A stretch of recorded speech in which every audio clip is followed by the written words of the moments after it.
One day I got a call on the telephone just out of nowhere. A guy named Tim Layton called and said, "Can you come down and meet with me?" I'd never met him before. So I went down to a church by the football stadium, and he asked me some questions. He said, "I'm the stake president here of a married student stake." And he said, "I'm looking for a counselor." And so we had a meeting. It went really well, and I felt the Spirit of the Holy Ghost very strongly during our meeting. So I came home and I told my wife, I'm afraid that the meeting went too well.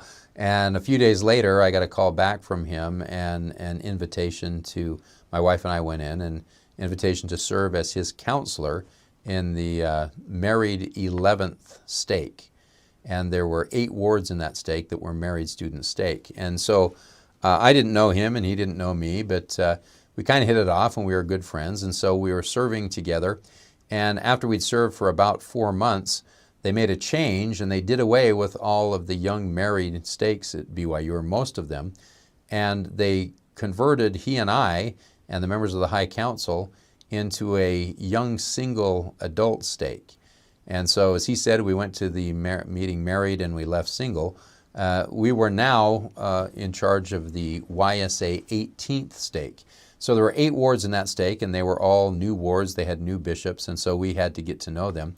And so it was a great experience, and Tim Layton became one of my best friends in life, and I love him. I learned so much from him. He was the managing partner of Sorensen Capital, and he was brilliant, and he had a very red, dynamic personality. And I get along well with that personality because you tell me what to do and I'll go do it. So he and I became very close friends through that service. So one of the things that we tried to understand there was the dating culture that we have in the LDS Church, especially in Utah County. And it's a little bit problematic. And I think it comes from, in our youth, we train our youth to focus on going on a mission. And so sometimes in order to do that, we steer them away from dating. And it's a good thing because, you know, if you get a steady girlfriend, or if you get into immorality, it prevents you from going out on a mission. But it also prevents them from knowing how to talk to girls. And so kids go on missions and, you know, they give a talk in the ward and ward members think they go and live happily ever after. But we found that a lot of them did not live happily ever after because now they were returned missionaries. They'd gone and lived with another guy for 2 years and they came back to Provo and, you know, were told or knew that the next step in their life was to find a woman to marry. The problem was a lot of them had never been on a date before and a lot of them didn't know how to talk to girls. Because it's different talking to girls than it is to talking to guys, and especially missionaries. And so they were very awkward in their dating practices. And so we're now working with the 18 to 30-year-olds, and we had a number of both males and females who were 25 and older who were very frustrated and angry because they were concerned that they would never get married. And in the Mormon religion, marriage is a very important part because we believe marriage is eternal. That you're going to serve, you're going to be together for eternity if you're married in the temple. And so everybody who's active in the church wants that, but sometimes it's hard to find that partner. And especially hard when the boys don't ask the girls out. That makes it really hard. And so in our stake, we had a number of young men in the stake who were returned missionaries who had given up on dating. They had tried to go on dates and it just didn't work right because they didn't know how to communicate with girls, and so they had just quit dating. So when you get to be 23, 24, 25 years old, and you're just staying at home all the time, then you get in your computer and sometimes things go from bad to worse. And so it's a difficult situation that we tried to address. So President Layton, Tim Layton, was very bright, and so he held some focus groups, and he talked to different groups of young single adults, and then he took all that information and he organized it and categorized it and found that the number one reason that people didn't get married was because they had fear. They had fear that things were going to go wrong, that it wasn't going to work out, that they were going to get divorced, or they had fear that they were going to marry the wrong person. And so fear was the root cause of why they weren't dating. And that, we realized, was a problem on our part, that we hadn't properly taught them the doctrine of the fall, meaning that when Adam and Eve left the Garden of Eden, that it was supposed to be hard. Life is going to be hard. And we as parents had raised our kids trying to, as I said, put a feather bed into the lone and dreary world so that they would never have any problems. And so they were afraid that they were going to struggle, that they weren't going to have money, that they weren't going to get along. Where our generation, we all knew that we were going to have money and we weren't going to get along. We just worked it out. And so addressing that fear became an important issue. The second was what we called the perfection complex. And that was that some people think they need to marry the perfect person. And they're not going to settle until they marry them. And so many of the young women in the church can relate to this, that at some point they have a standards night and they have the women get dressed up and they come to the church and the bishop's there and he gives them a flower. And then they give them a piece of paper and they say, okay, now I want you to write down the attributes that you want of your husband.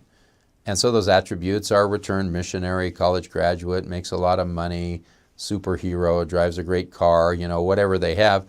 And then they're told, don't settle for less. And so there's nothing wrong with that, but in many cases they then take this paper home, they put that in their treasures of truth or whatever box, or they hang on to that. And so when they go start dating, these are the things that they're looking for. Returned missionary, college graduate, makes a lot of money. And unfortunately, that person doesn't really exist. And those characteristics are not the things that are going to bring a lifelong loving relationship. Because you can have a returned missionary who's a real jerk. You can have somebody who makes a lot of money who is very selfish. And so those things are not indicators of what's going to be happy. So the third area that he found in his research was the awkwardness of dating.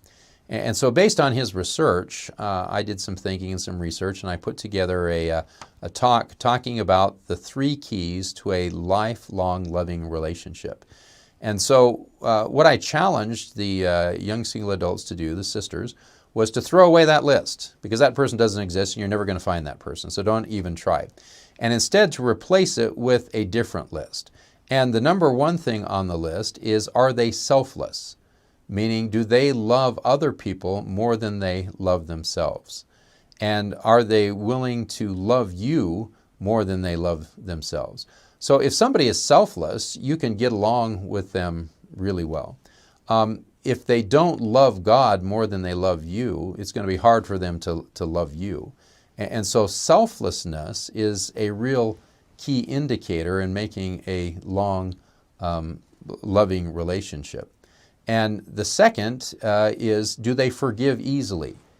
So a lot of times we do things wrong and we're going to do things wrong, but do you want to be with somebody who forgives easily or who holds a grudge? So I've made mistakes in my marriage, not big mistakes, but my wife forgives me easily. And so that's the kind of person you want to be married to, is somebody who forgives easily and seeks forgiveness easily. When they make a mistake, do they say they're sorry? Or do they just think that you're not worth apologizing to? The third thing is, do they communicate well? Are you able to talk? Are they able to say why your feelings and share feelings and resolve issues well? So I found that these 3 things, when I served as a bishop for 10 years, these were the 3 things that kept couples together.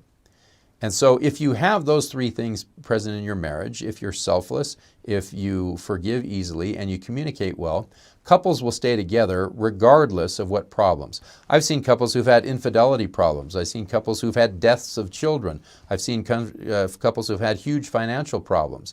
And if they are selfless, if they forgive easily and seek forgiveness, and if they communicate well, they will get through those things. They will learn to love again and realize it's just bent and not broken. And those are the things that you need to look for in a marriage partner, are those 3 things. So I told the young women to get rid of that list and start looking for men who possess those traits.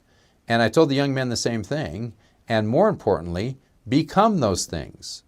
Not only look for someone with those traits, but become those traits. Become selfless. Seek to repent and seek to forgive.